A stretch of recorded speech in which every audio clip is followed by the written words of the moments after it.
Danielle2204, your pageant vlogger host. Subscribe. Magandang araw Pilipinas and good day pageant lovers. Look, Miss Universe Philippines La Union 2026, Bea Milan Windorski delivers another pasabog set of photos.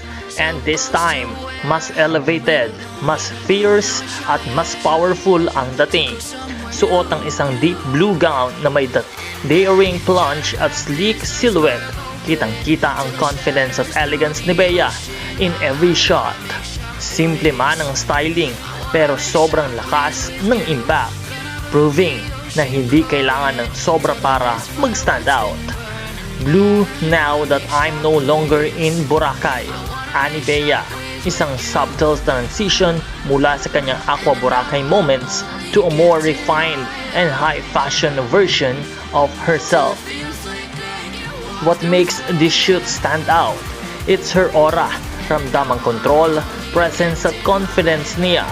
From her gaze hanggang sa body language, ito yung klase ng performance na hinahanap sa isang future queen. Clean at minimalist background. Focus lahat kay Bea.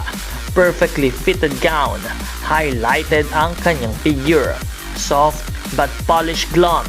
Mas lumabas ang natural na beauty niya. Dahil dito, lalong umiingay ang pangalan niya ngayon sa MUPH 2026. Isa siya sa mga pinagkakaguluhan at kinakatakutan pagdating sa laban para sa corona. Is this her strongest version yet? Mukhang handang-handa na si Bea for the crown.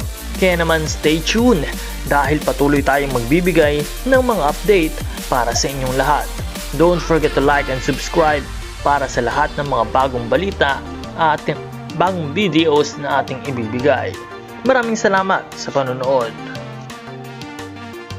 Trying to step back and see the view from above, 'cause I know that nothing lasts forever. And I try to crack this iceberg open till it shatters through the ocean. I wanna make shockwaves. I wanna make shockwaves.